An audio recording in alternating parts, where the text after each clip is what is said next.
The average cost to rent an apartment or home in the U.S. has soared, and now extra fees are being tacked on by some landlords. We're not talking about the usual application and holding fees. Some tenants are reportedly even having to pay extra to use the mailbox. So for more on this, I'm joined by Mike Vraa. He is a tenant attorney in Minnesota and the hotline director at Homeline, an organization that keeps a running list of newly discovered types of rental fees. That's insane to me. To use your own mailbox, that's supposed to be something that comes with the apartment, you would think.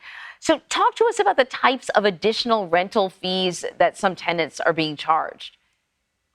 Right. So this is something that's proliferated in the last 10, 12 years, certainly in Minnesota and around the country as well.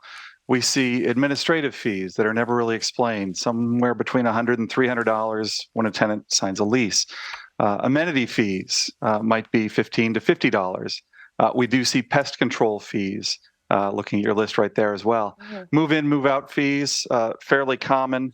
The one in Minnesota that actually got some national recognition was something called a January fee, where a landlord would simply charge $100 every January because it was January.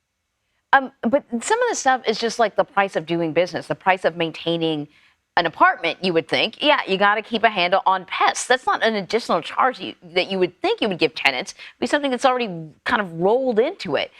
So are tenants aware of these fees when they're signing the lease? Where I work, almost never. No.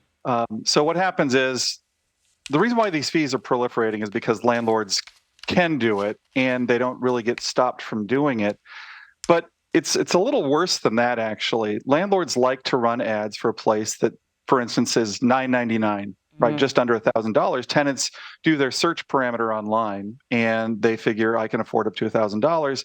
They apply for the place, maybe paying $25 or $50 per adult to apply after having gone to look at it, investing time, money, and maybe most importantly, some hope in getting the place. And then the landlord shows them the lease that has fees that were never talked about in the ad that they saw, and they weren't talked about in the application process.